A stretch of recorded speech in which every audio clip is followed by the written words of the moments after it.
Le joli mot du jour, aujourd'hui, portefaix. Chers auditeurs, amateurs de bons mots, salut. Des bons mots, des beaux mots, des vieux mots, des mots tordus ou des gros mots, qu'importe, pourvu qu'on se cultive en s'amusant. Aujourd'hui, voyons ce qu'est ce drôle de mot, portefaix. Certes, il n'est plus guère employé comme de nombreux jolis mots du jour, et c'est sans doute pour cette saveur surannée que j'en parle à présent. Alors, comme la plupart des mots dont le préfixe est porte, il a cette connotation de porter, soutenir quelque chose, comme le porte-manteau auquel on accroche les vêtements, le portefeuille où l'on range ses papiers, le porte-plume, le porte-avions, le porte-bagages, le porte-jartel, le porte-clés, le porte-voix, etc. Certains s'écrivent avec trait d'union, quand d'autres s'accolent, le tout faisant s'arracher les cheveux à bon nombre d'écoliers. Portefaix, lui, s'écrit tout attaché. Il s'agit d'un substantif masculin vieilli qui désigne celui dont le métier consiste à porter des fardeaux. Des fardeaux ? Des trucs lourds, quoi. Cette personne, donc, par définition, porte des faits.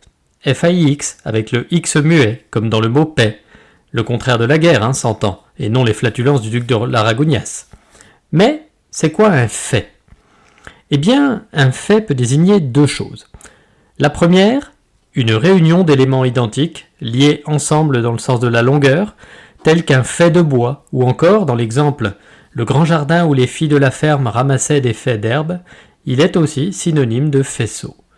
Il peut également être synonyme de fagot.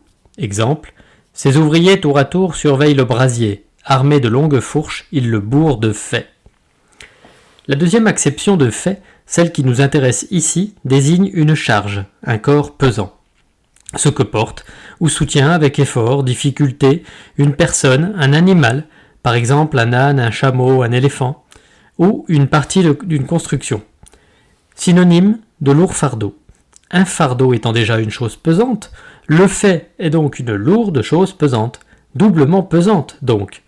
On imagine dès lors la peine de cet homme ou de cet animal qu'on appelle le portefaix, dont Michelet disait « L'éternel portefaix courbé, traînant et tirant tête basse, sans regarder le ciel, sans penser, sans s'élever jamais à l'invention. » Enfin, on trouve le mot employé au sens figuré de ce qui constitue une charge, une contrainte morale qui pèse lourdement sur celui qui l'a subie.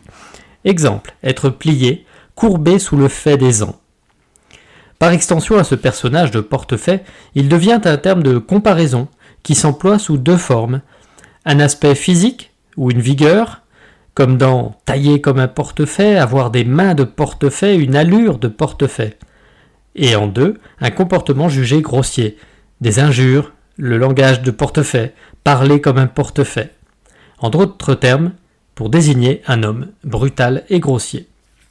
Pour finir, et parce que je trouve que cette chronique est bien trop sérieuse à mon goût, je noterai cet emploi assez particulier de fait d'après une citation de Colette. Qu'est-ce que tu ferais donc à sa place ? Ce que je ferais ?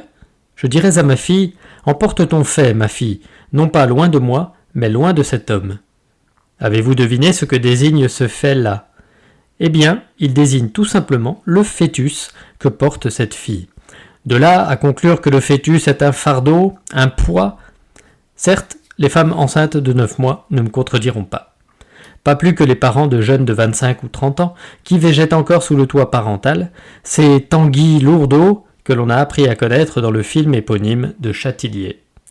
En conclusion, osera-t-on dire que femme enceinte de 9 mois est synonyme de portefaix ? Salut !